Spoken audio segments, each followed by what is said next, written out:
जय नाना. इथे जमलेल्या सगळ्या नाना भक्तांचं मनापासून वंदन.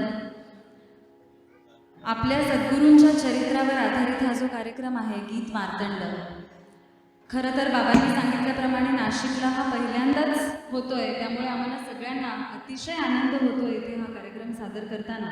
आणि त्यासाठी निमित्त ठरलेत अर्थातच गायत्रीताई आणि प्रशांत दादा निमित्त ठरलेत.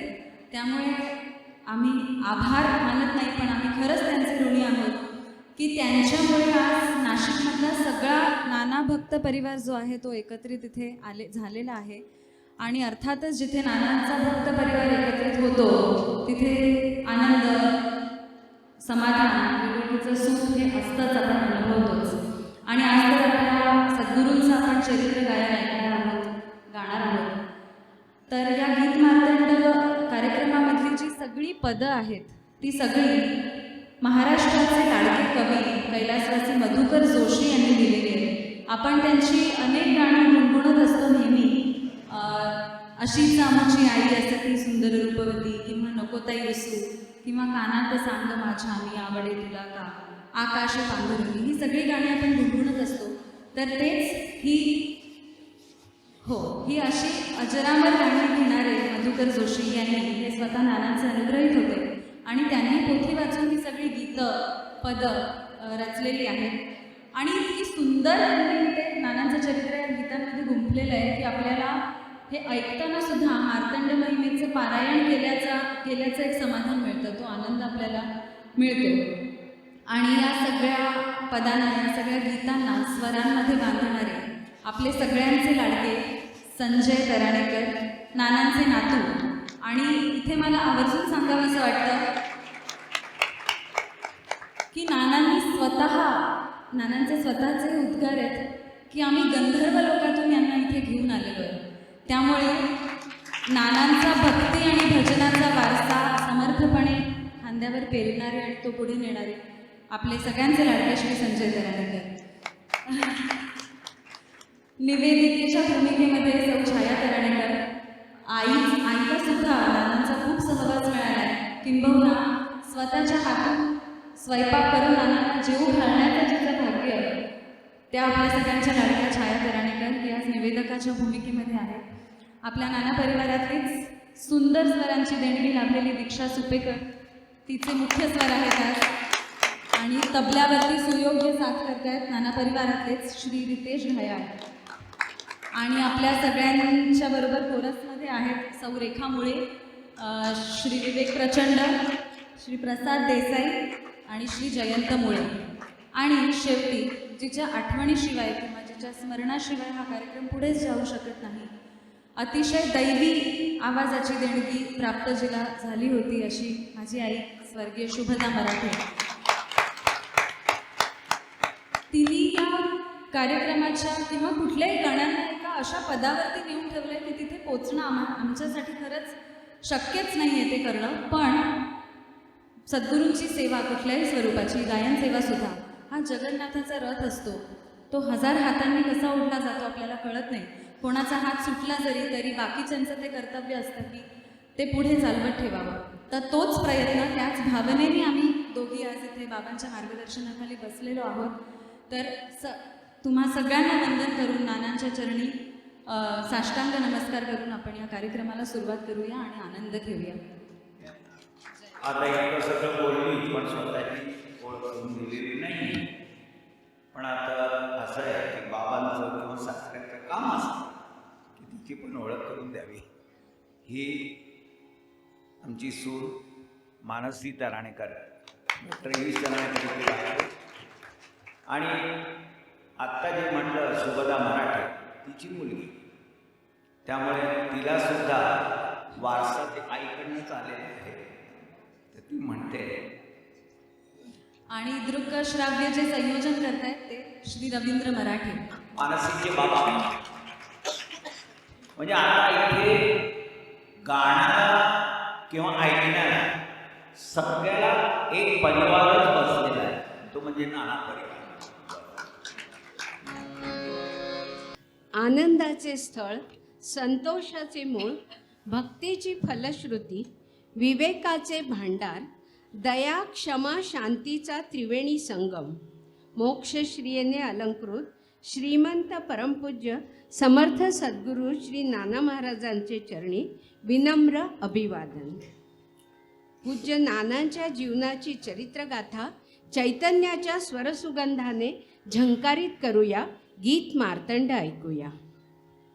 आज प्रत्येक मनुष्य भौतिक सुखाच्या मागे धावतो आहे. प्रत्येकाला हवंय फक्त सुख आणि आनंद. पण हा आनंद अशाश्वत आहे, हेच तो विसरतोय. शाश्वत आनंद आहे फक्त संत व सद्गुरूंजवळ. अमर आनंदाचे बीज कोठे शोधू सांगा मज. त्यावर परमपूज्य नाना सांगायचे, भक्ति और भजन मिश्री का कंद है, चखे सो याद रखे आता आनंद है. संतांनी सांगितलंय, कलियुगात 3 गोष्टी अत्यंत दुर्लभ आहेत: मनुष्यत्व, मुमुक्षत्व व सद्गुरू प्राप्ती. मनुष्य जन्माचे सार्थक आहे सद्गुरू प्राप्ती करून घेण्यात. हो निया निसंशय सेवावे सद्गुरू पाय, भवसिंधू तरणोपाय तात्काळ होय जड जीवा. मोक्षाची पहिली पायरी आहे सद्गुरू भजन. पूज्य नानांना भजन अत्यंत प्रिय होते. श्रीकृष्णांनी अर्जुनाला सांगितले, माझा वास वैकुंठात नाही, रविमंडळात नाही, योग्यांच्या हृदयातही नाही. मद्भक्त यत्र गायंती तत्र तिष्ठामी नारदाः. चला तर आपणही सद्गुरूंच्या भजनात दंग होऊया. या चैतन्यानंदाचा साक्षात आत्मानुभव घेऊया. गीत मार्तंड ऐकूया. भक्तीची वीणा मी छेडित, गातसे मार्तंडाचे गीत. भक्तीची वीणा मी छेडित, भक्तीची वीणा मी छेडित, गातसे मार्तंडाचे.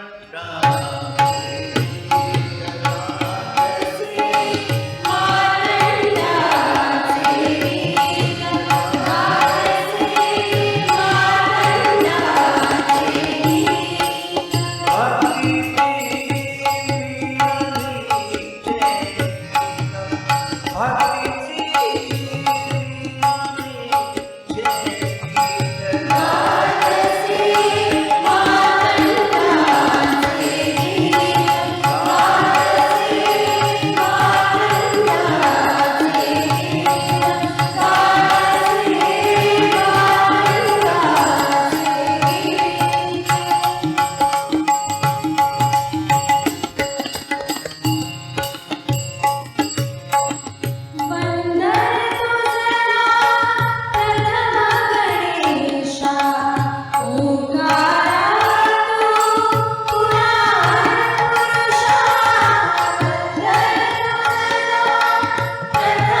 होळकर संस्थानातील लहानसे गाव तराणा आज वेदशास्त्र संपन्न शंकरशास्त्री तराणेकरांच्या घरात आनंदाला उधाण आलंय.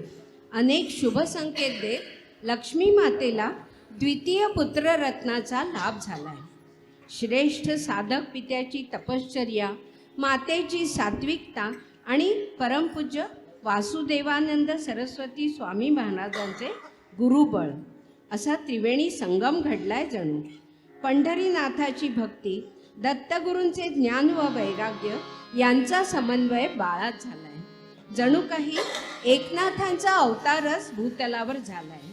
शांती ब्रह्म हे शालीनतेचे रूप, अगोचर वात्सल्याचे दैवत, केवळ कैवल्याचे असे आपले नाना. त्यांचा दत्त जन्म झाला, मार्तंड जन्म झाला. श्रावणात शुद्धनाम पंचमी तिला, श्रावणात शुद्धनाम पंचमी तिला.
हे बाळ नोहे केवळ, हे तो सकळ भक्तांचे माहेर.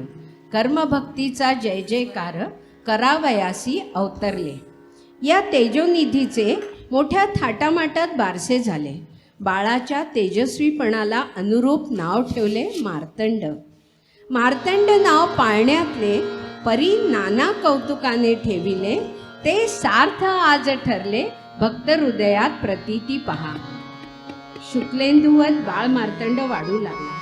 त्याचा अध्यात्माकडील कल व्यक्त होऊ लागला. असत्य बोलायला लावणाऱ्या शालेय शिक्षणाला पूर्णविराम मिळाला.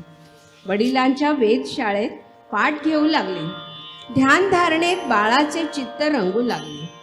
सद्गुरू प्राप्तीची तळमळ छोट्या नानाला स्वस्थ बसू देईना. गुरुचरित्राचे पारायण सुरू केले. मनाचा निश्चय अढळ होता. 7वे पारायणही संपत आले. केवळ तुलसीदल आणि श्रीचरणांचे तीर्थ पिऊन साधना चालू होती. क्षीण क्षीण झाला देह, कालवती हृदयी सात्विक भाव, अपार आसवे लोचनी धाव, घेती आक्रंदते अंतःकरण. सद्गुरूंचे दर्शन घडेना. त्यांनी श्रीपाद श्री वल्लभ यांना आवाहन केले. साकडे घातले. निदान त्यांच्यामुळे आपल्याला गुरुदर्शन घडेल असे त्यांना वाटले. हे गुरुराया कृपामूर्ती, कारे कोपलास बालकावरती, आई तुझ्याविण शून्य जगती, धाव घेई वत्सले गे. नको पाहुरे अंत आता, हे करुणाघना बा अवधूता, अनुसूया सुता श्री गुरुदत्ता, आर्त टाहो ऐक माझा. त्यावेळी नानांच्या अंतःकरणातून आर्त शब्द उमटले. कधी हे भेटतील गुरुराज. कधी भेटतील गुरुराज, कधी भेटतील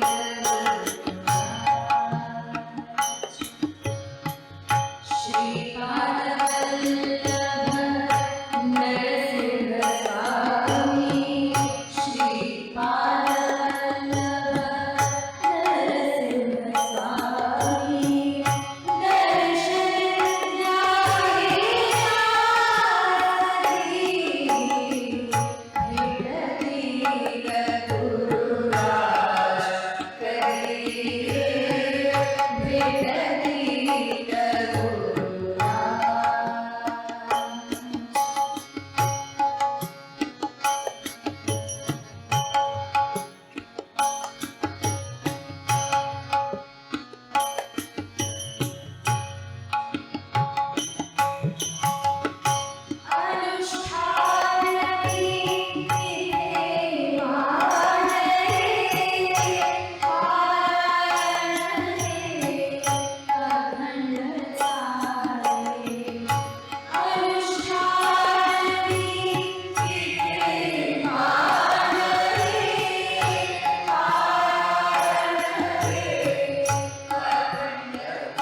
ही तळमळ हृदयाची, हृदयानेच जाणावी साची, उत्कट वेड्या अनुभूतीची, आर्तता जाणे साधकची.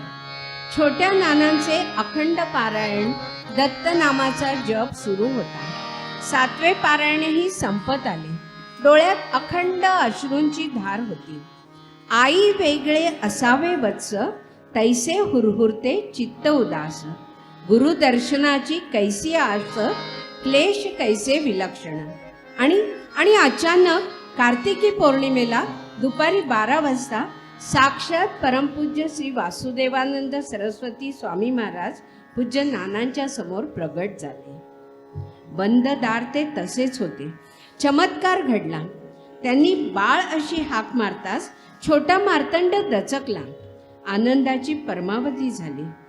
पूज्य नानांनी गुरूंच्या चरणांवर लोटांगण घातले. हृदय भरून आले दोघांचेही. पाहिला तो योगी राणा, स्वामी गुरु श्री वासुदेवांना, अनिवार पूर लोटला नयना, उचंबळले प्रेमजळ. बाळ मार्तंड गुरूंच्या पायी विसावला.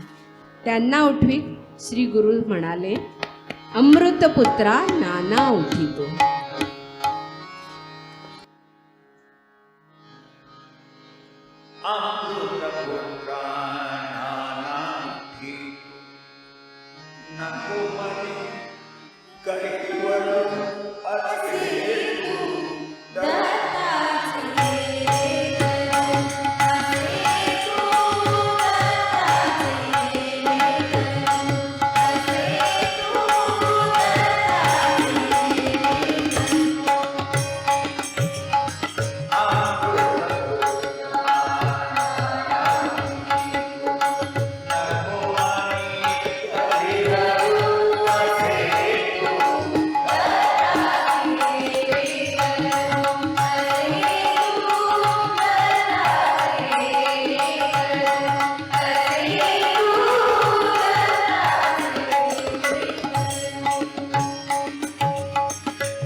मानस बेभानले, आनंदाचे कंद उमलले, हृदयी भरतीचे बांध फुटले, सांडले हृदय डोळ्यातून. देहभानावर येऊन पूज्य नानांनी सद्गुरूंची पूजा केली. पितापुत्रांनी आरती केली. गुरुमंत्राची चैतन्यमयी मंत्राक्षरे कानी पडताच, भ्रुकुटी मध्यावर स्पर्श होताच पूज्य नानांना समाधी अवस्था लाभली. अक्षरे कसली ती सौदामिनी, ज्या हृदयी होते स्वामिनी, तिथे कैवल्यही लोळते चरणी, सहज समाधी घडवून. पूज्य महाराजांनी नानांना उपदेश केला. बाळ लाडका तू दत्ताचा, तुझवर जडला लोभ तयांचा, प्रसन्न तुझवर त्रैमूर्तीचा, प्रेमळ कल्पतरू. दत्त नाम गरजत गरजत, जागवावे सुप्त भक्त मानस, प्रगटायाचे या प्रांतात, समाधीत ना रमणे तुम्ही. आणि हाच महाराजांनी जे शब्द वापरले, प्रगटायाचे या प्रांतात, हाच दिवस म्हणजे कार्तिकी पौर्णिमा आपण तराण्याला नानांचा गुरुमंत्र दिन आणि प्रगटोत्सव म्हणून साजरा करतो. महाराज म्हणाले, आपल्या शुद्ध चैतन्याने भक्तीचा पथ उजळवीत लोकांना मार्गदर्शन करावे. या गुरु आज्ञेप्रमाणे पूज्य नानांनी आपल्या भक्तांना अखेरपर्यंत मार्गदर्शन केले. आदर्श गुरुभक्तीचा पाठ आपल्या आचरणाने भक्तांपुढे ठेवला. अखंड अनुसंधान, अनासक्ती, वैराग्य व भगवंताच्या अधिष्ठानावर आधारलेली संसाराची वाट नाना चालू लागली. बघता बघता वर्षे उलटली. पूज्य नानांनी गृहस्थाश्रम स्वीकारला. नातवाचे मुख बघून आजी आजोबा तृप्त झाले. शंकर नाव ठेवले मुलाचे, परंतु नियतीचा ठाव लागलाय आजपर्यंत कुणाला? पहिली पत्नी पुत्ररूप आठवण ठेवून व दुसरी पत्नी एक कन्यारूप आठवण ठेवून भगवंताला प्रिय झाले. नाना परत एकाकीच राहिले. ब्रह्मदेव जरी आडवा आला तरी विधिलिखित काही चुकत नाही. आता संसाराच्या मोहपाशात पडायचे नाही असे नानांनी ठरवले. संसार मोहाचा चंद्र मावळून वैराग्य सूर्याचा उदय झाला होता. त्यांच्या मनात आले, संपला संसार माझा, मी न माझा राहिलो.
त्यानंतर सद्गुरूंच्या आदेशावाचून पूज्य नानांनी एक पाऊलही पुढे टाकले नाही.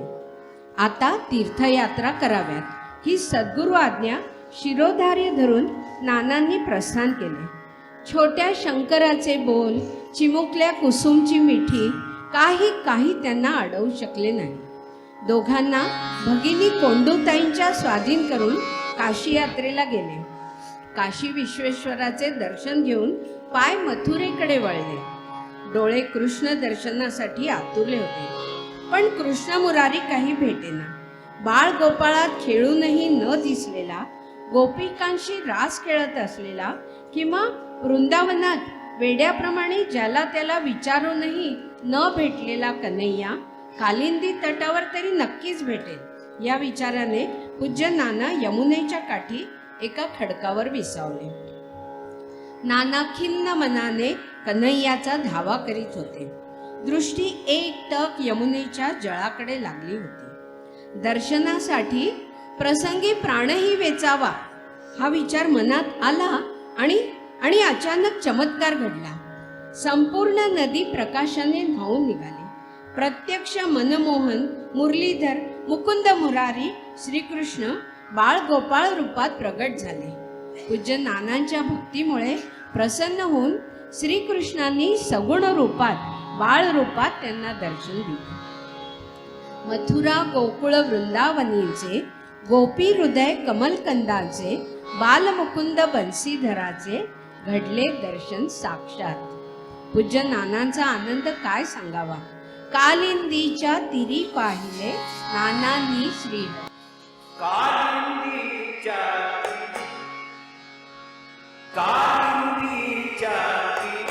पाहिले नानांनी श्रीहरी.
मार्गीच्या साधकांच्या आत्मतृप्तीचे स्थान सरिता नर्मदा.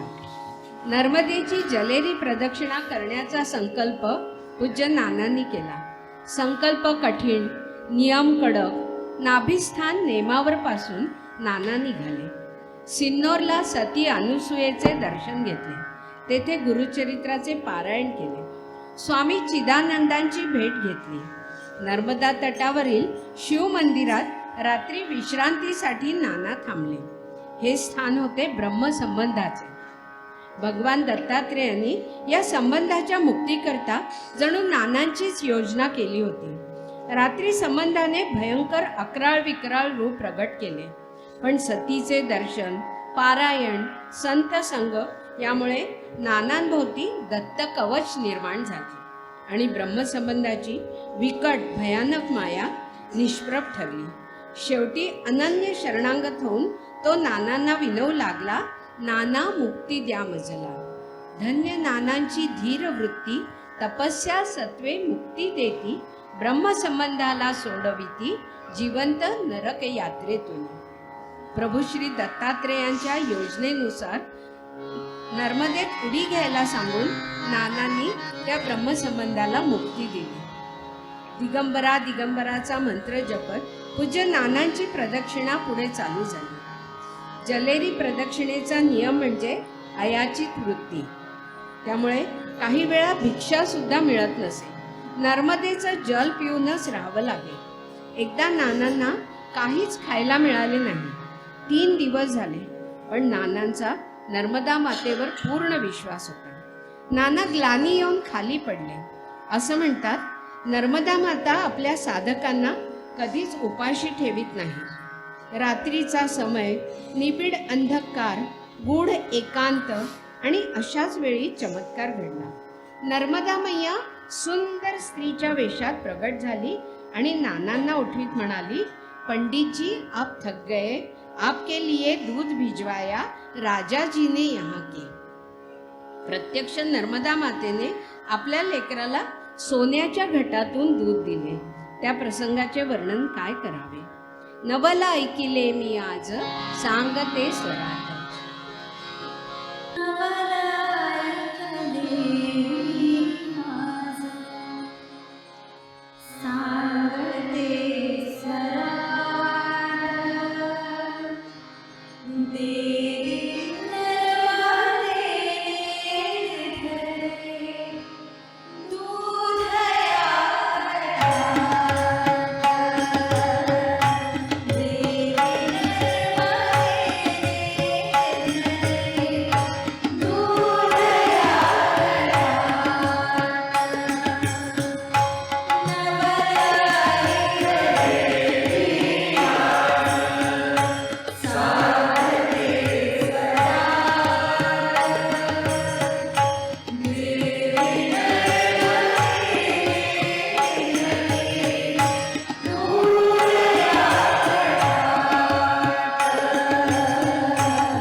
विरक्त साधकांना कांता आणि कनक हे मृत्तिके समानच वाटतात. पूज्य नानांनी दूध प्राशन करून सुवर्ण कलश नर्मदेस अर्पण केला आणि सद्गतीत अंतःकरणाने देवी नर्मदेची स्तुती केली. धन्य धन्य नर्मदा माई, तुझ्या दर्शने कृतार्थ आई, नाना वृत्ती तल्लीन होई, मुखे चालले स्तवन तिचे. श्री नर्मदे देवी नमो नमस्ते. या प्रसंगाचे वर्णन एक आणखीन सांगते. नानांच्या तोंडचं ऐकलेलं. लहान मुलांनी कोणीतरी विचारलं की नाना, त्यांनी इतका छान सोन्याचा तुम्हाला तांब्या दिला होता, मग तुम्ही तो ठेवून का नाही घेतला, तो नर्मदेत का टाकला? तर नाना त्यांना म्हणे तुम्ही कोणाकडे जाता, मग तिथे ते तुम्हाला चहा पाजतात, मग तुम्ही तो चहाची कब्बशी घरी घेऊन येता का? ती त्यांनाच देता की नाही परत? म्हणून नर्मदेने आम्हाला दिला, आम्ही तिला परत केला. असं नाना त्या लहान मुलाला इतकं छान उत्तर दिलं होतं. काही दिवसांनी परत गिरनार यात्रेला निघाले. विश्वसंचालक श्री दत्तात्रेयांचा गिरनारी नित्य वास असतो. तेथे प्रत्यक्ष दत्तदर्शनाने नाना तृप्त झाले. आता ओढ लागली नाथ संप्रदायांचे दैवत नवनाथांचे दर्शन घेण्याची. श्री गुरूंवर निष्ठा ठेवून नाना तो दुर्गम पहाड चढू लागले. पण वाट कळेना. थकलेल्या नानांनी मनपूर्वक दत्तात्रेयांचा धावा केला. सद्गुरु मूर्ती मनी चिंतिली, पायी बळ द्यावे माऊली, ठाकूर की माझी सारी, असे तुमच्या कृपेवरी. आणि खरंच अवधूत मूर्ती समोर उभी राहिली. पण परीक्षा घेतल्याशिवाय अवधूत प्रसन्न होणार कसे? त्यांनी नानांना शिव्या दिल्या, छडीने मारले, तरी नानांनी आपला हट्ट सोडला नाही. शेवटी त्यांनी नानांना डोळे मिटण्यास सांगून क्षणार्धात अद्भुत ठिकाणी नेले व स्वतः अदृश्य झाले. तेथे नवनाथांची धुनी पेटलेली होती. प्रत्यक्ष मच्छिंद्रनाथांचे दर्शन घडले. नवनाथांच्या आसनांना नमस्कार करून परतताना अश्वत्थाम्याचेही दर्शन झाले व तृप्त मनाने नाना परतले. कृतार्थ होऊन श्रद्धेने वंदिली नवनाथांची स्थाने, भाव फुलांचे चढवणी लेणे रम्य स्मृतीस नाथांच्या. नाथ श्रेष्ठ हे नाना भगती मच्छिंद्रा नाथ. नाथ श्रेष्ठ हे नाना भगती, नाथ श्रेष्ठ हे नाना भगती, मच्छिंद्रा नाथा ठेला चरणा.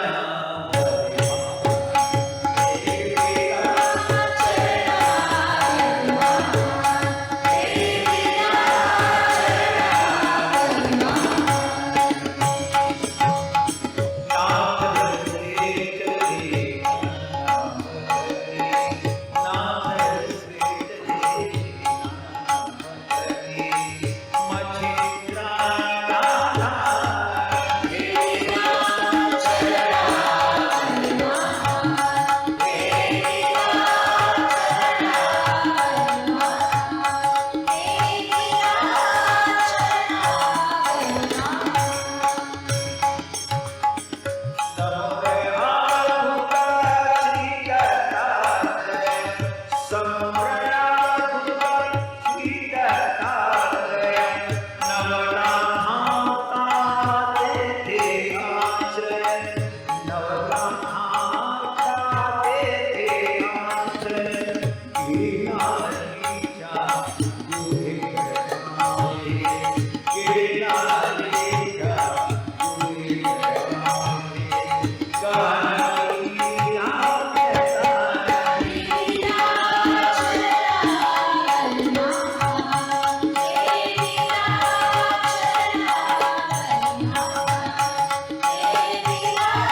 हिमालयाचे सौंदर्य पाहत आणि सिद्ध साधूंचे दर्शन घेत नाना एकटेच गंगोत्री मार्गाला निघाले.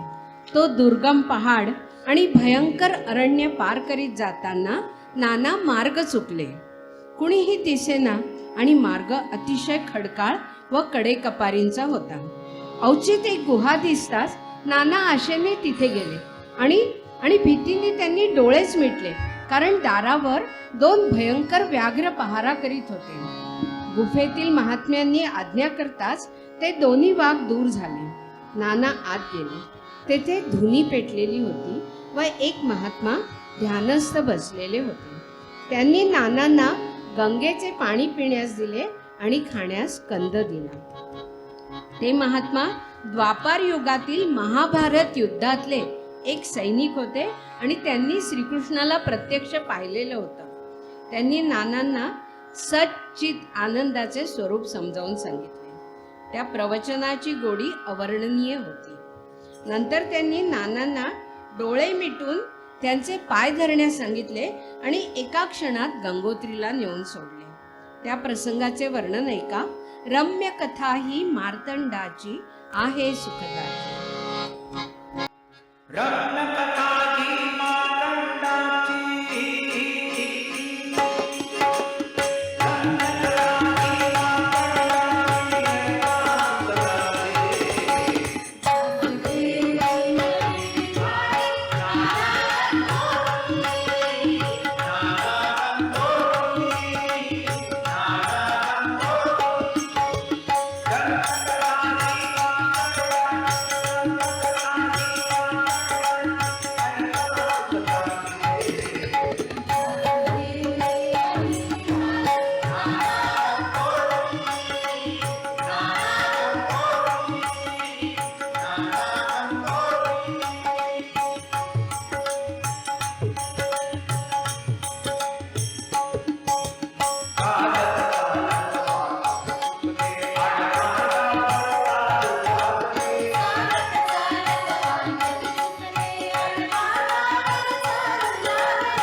अनुग्रहानंतर बऱ्याच यात्रा झाल्या, पण सद्गुरूंच्या समाधीचे दर्शन राहूनच गेले. ही खंत नानांच्या मनात सलत होती. गुरु आदेश होताच नाना गुरूंची पुण्यतिथी साधण्यास गरुडेश्वरी निघाले. पण भजनात दंग झाल्यामुळे ट्रेन चुकली. दुसऱ्या ट्रेनचे तिकीट न घेताच गाडीत बसावे लागले. तिथेही गुरुकृपेची प्रचिती आली. अनोळखी मद्रासी प्रवाशाने त्यांना मदत केली. गरुडेश्वरला जाताना नावेने जावे लागले. तिलकवाड्याजवळ नाव भोवऱ्यात फसली आणि गरगरा फिरू लागली. सगळे घाबरले, पण शांतीसागर नाना मात्र शांतपणे दत्तात्रेयांचा धावा करीत होते. अशा संकटात सद्गुरूंशिवाय वाली कोण? परी शांतीसागर नाना तेथ वदती आठवावे सद्गुरुनाथ, करावा गजर दत्त दत्त स्मर्तृगामी सांभाळी. आणि थोड्या वेळाने नाव पूर्ववत चालू लागले. संकट टळले. आठवा श्री सद्गुरुनाथ, करावा गजर दत्त दत्त. आठवा श्री सद्गुरुनाथ, आठवा श्री सद्गुरुनाथ, करावा गजर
निष्ठेच्या नौकेवरी तारील सकळांना श्रीहरी, हे उमजोनी अंतरी निश्चळ राहती संत सदा.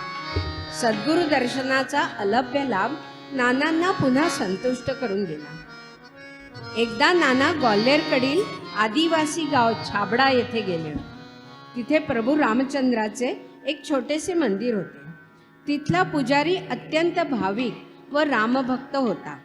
त्याच्या अलौकिक भक्तीमुळे रात्री मंदिरात प्रत्यक्ष श्रीराम व लक्ष्मण सगुण रूप घेऊन त्याच्याबरोबर खेळायचे. खरं तर त्या मंदिरात रात्री कुणाला राहू देत नसत, पण नानांसारखे असामान्य गुरुभक्त व तो अत्यंत भाविक पुजारी जणू समसमा संयोगच घडला. सद्गुरु सेवा हाती घडे, तेव्हा भक्तीचे भांडार खुले, अशी गत झाली. मध्यरात्री प्रत्यक्ष श्रीराम व लक्ष्मण अवतरले. त्या उभय बंधूंच्या मूर्ती चैतन्यमयी तेजाकार होती. कुमार रूपे हसत उतरती, येती बाहेर गाभाऱ्याचे. आणि त्या पुजाऱ्याशी विटी दांडूचा खेळ खेळू लागले. विस्फारलेल्या नयनांनी रोमांचित तनु होऊनी नाना पाहती स्तिमितमनी खेळ मंडपी चाललेला. त्या अलौकिक खेळाची व प्रसंगाची महती काय वर्णावी. अंतर्बाह्य आनंदाने न्हाऊनी निघाले नाना गुरु. पाहिले नानांनी पाहिले.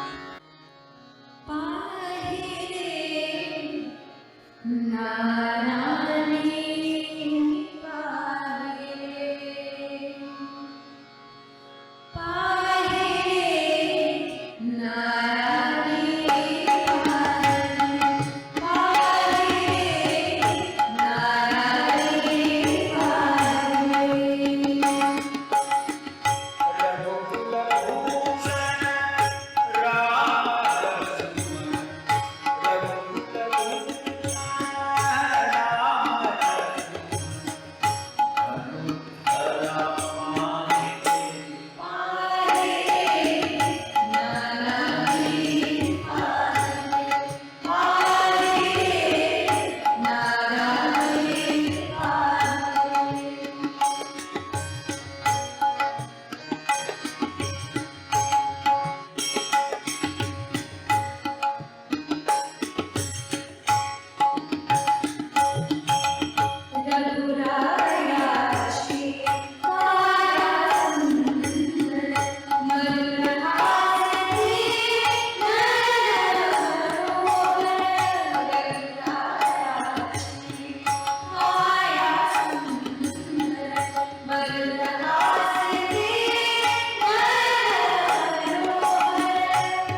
श्रीरामाचे बोल कान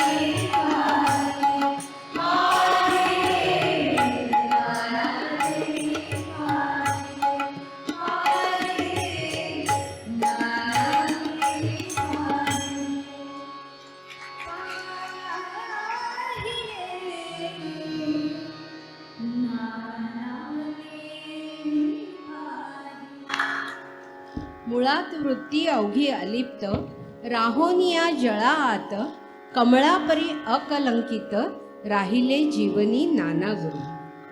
पूज्य नानांना संत दर्शनाची फार आवड. नानांनी आपल्या जीवनात अनेक संतांची भेट घेतली. ऐसी सलगी असते संतांची, गंगा यमुना संगमीची, पर्वणी वाटे दो हृदयांची, घडते जणू अवनीवर. संत आणि सद्गुरू म्हणजे ऐसी ही कळवळ्याची जाती, करीती लाभाविण प्रीती. म्हणूनच सद्गुरूंना आपण कनवाळू ब्रह्म म्हणतो.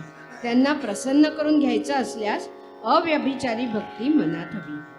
आर्त भक्तांची हाक देवाला चक्र टाकून धावायला लावते व सद्गुरू तर धावा पूर्ण होण्याआधीच भक्त रक्षणार्थ धावतात. पण निष्ठा आढळ हवी. पूज्य नानांच्या अनेक भक्तांना असा अनुभव सतत येत असतो. वासना नदी महापुरी, प्राणी बुडती ग्लानी भरी, तेथे उडी घालून तारी, तोची सद्गुरू जाणावा.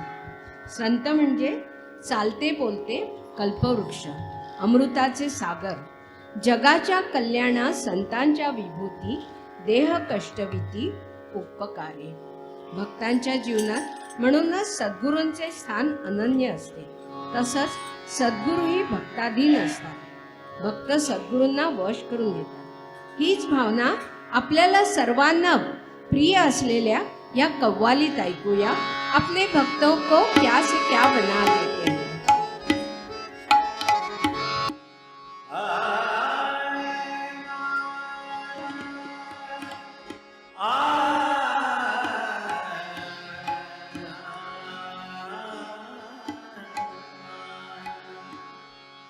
अपने भक्तों को क्या से क्या बना देते हैं. अरे होली बात को होली में बदल देते हैं. इंदौर के नाना किस्मत बदलते हैं. नाना जब तक नचाए हैं आदमी को कुछ नहीं होता. मुझे मालूम मेरी अदा से कुछ नहीं होता. यहाँ तेरा कर्म, यहाँ तेरा कर्म, तेरा भरोसा काम होता है. यहाँ मशगूल होकर आदमी से कुछ नहीं होता. नाना का आसरा हर हाल में मखलूक का भी है. अरे भरोसा कर किसी की दुश्मनी से कुछ नहीं होता. कि नाना तेरी लीला ने दीवाना बना. नाना तेरी लीला ने दीवाना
स्वामी कद्दू का नाही कभी कभी बनना है तो कभी ब्रह्मा विष्णु महेश होता है। अरे भेद बदलने का काम तो हर कोई करता है। अरे भेष बदलने का काम तो हर कोई करता है, पर रूप बदलने वाला दुनिया में दुनिया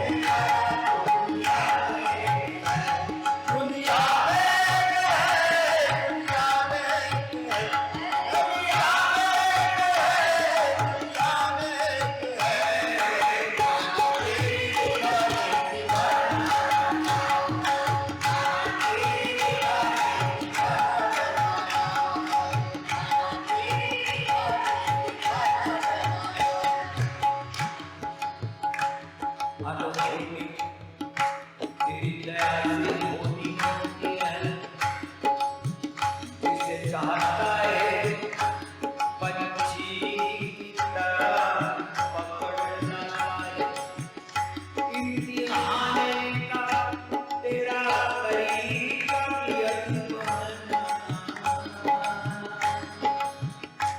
तू ही इम्तिहान देता और तू ही सहारा देता है। तेरे हाथ में ये जो बहू की पुड़िया है ये तो बहाना है तेरा ये तो बहाना है तेरा ये जो बाबू की पुड़िया है, ये तो बहाना है तेरा, ये तो बहाना है तेरा। अरे दुनिया का खजाना इस पुड़िया में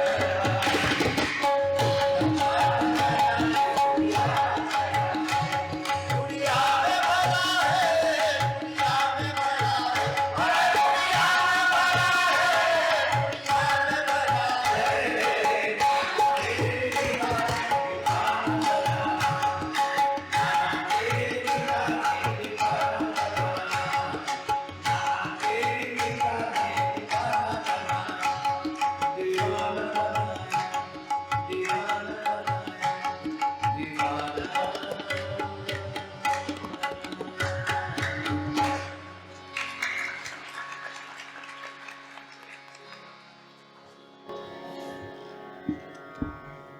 संत साक्षात होऊनी दिशा अवघ्या मानवांसी संभ्रांतशा पंथ उजळूनी दाविती आशा मोक्षधामी पोचण्याची.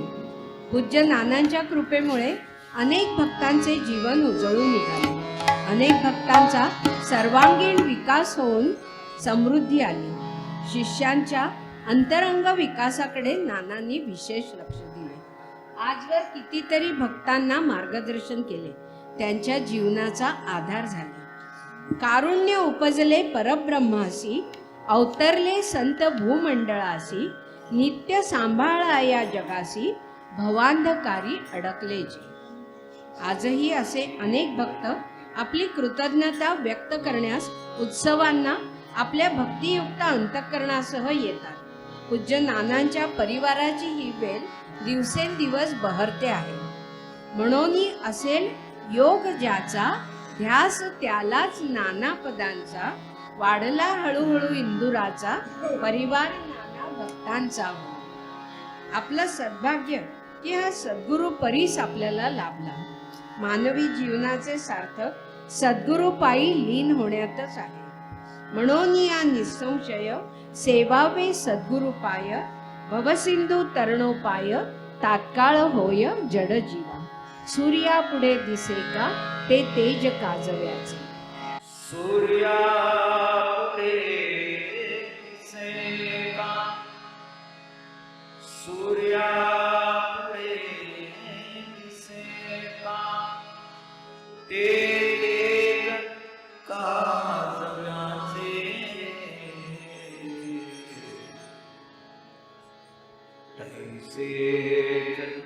जीवना सामर्थ्य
सद्गुरू नानांची थोरवी, त्यांचे सामर्थ्य सांगायला शब्द अपुरे पडतात. साक्षात मूर्तिमंत गुरुतत्व ते. त्यांची खोली आगम निगम वेद पुराण आणि देवादिकांनाही कळली नाही, तेथे आपल्यासारखे सामान्य जन त्यांचे वर्णन कोणत्या शब्दात करणार. नाना सांगायचे, मार्ग कोणताही असो, साधनात सातत्य हवे. त्याने हळूहळू गोडी, श्रद्धा व विश्वास वाढत जातो. मग यश हे आहेच. त्यांनी सर्वसामान्य लोकांना सुलभ असे नामस्मरण अधिकाधिक करण्यास सांगितले. उद्वेग, ईर्ष्या, वैर कुणाचे धरावे न व्यर्थ परस्परांचे, अहित होऊन आयुष्याचे दौडावे का सुवर्ण क्षण. सद्गुरु प्राप्तीचे सुलभ साधन म्हणजे गुरुभजन, गुरुचरित्र पठन व गुरुस्तवन. जो कोणी भक्तिभावाने गुरूंच्या चरित्राचे गान करील, श्रवण करील, त्यांना सद्गुरु दर्शन अवश्य घडेल. आज भ्रांतीत भौतिकतेच्या ध्यावे भावे श्री गुरूंच्या दिव्य मूर्ती स्नानांच्या भेटती जरी सुकृताने, सहज जरी लाभे संगती, होईल मुक्तीचा सांगाती. संत कथा साऱ्या मधुर गोड, वर्णिता सरेल शब्द सागर, अंती उरेल ब्रह्म अपार, ऐकता भवपार व्हाल तुम्ही. पूज्य नानांचे चरणी सर्व भक्तांची एकच अनन्य प्रार्थना आहे. आशीर्वाद उदंड द्यावे, वाचिता ग्रंथास मनोभावे, संकटी भक्तांच्या धावून यावे, करुणामय मार्तंडनाथा. द्यावे आपले प्रसन्न दर्शन, हरावे भवभय निरसून. दत्त स्वरूप तुम्ही नाना, भक्तांच्या चित्ता, शांती क्षमामय तुमचा आश्रय या जगता. नाना गुरु भजावे, नाना गुरुस द्यावे. नाना गुरु भजावे, नाना गुरु सद्यावे.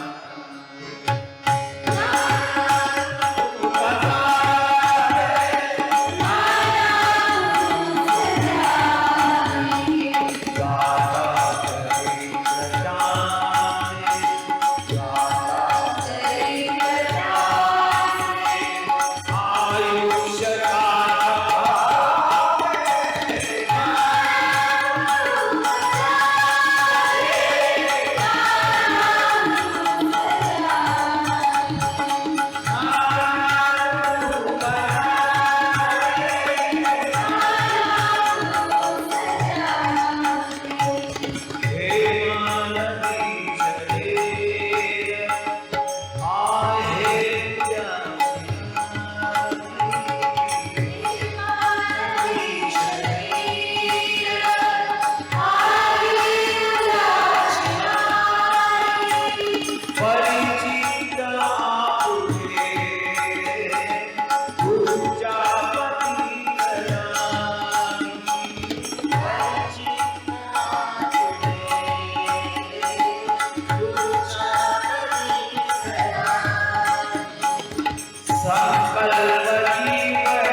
यथा यावत् भागीरथी गंगा यावत् देवो महेश्वरा यावत् प्रकाशते भानुस्तावत् त्वं विजयी भव अवधूत चिंतन श्री गुरुदेव दत्त। जय श्री गुरु नाना माऊली, जय श्री गुरु बाबा महाराज। प्रभू रामचंद्रांच्या पदस्पर्शाने पावन झालेल्या नाशिक नगरीमध्ये आज हा एक आगळा वेगळा कार्यक्रम संयोजकांनी घडवून आणला, त्याबद्दल प्रथमतः आम्ही त्यांचे मनपूर्वक आभार मानतो। संजू भैयांनी नाही घडवला ते त्याच्या मागे गायत्री आहे. संयोजकांनी उपस्थित संगीत मंचावर उपस्थित असलेले सन्माननीय श्री संजयजी तराणेकर व त्यांचा संपूर्ण संच, आता माफ करा मी सगळ्यांची नावं काही घेऊ शकणार नाही। आज या ठिकाणी आपण सर्वांनी ही जी सेवा नानांच्या आशीर्वादाने आणि याच्याने घडवून आणली ती आमच्या नाशिककरांना म्हणजे त्यांच्या खूप पावन झाली। आणि आज अतिशय हा मार्गशीर्ष महिना हा अतिशय पवित्र महिना आहे, तर हा दुग्ध शर्करा योग जो घडवून यांनी आणलेला आहे त्याबद्दल मी सर्वांना नतमस्तक होतो आणि खूप खूप आभार मानतो त्यांचे।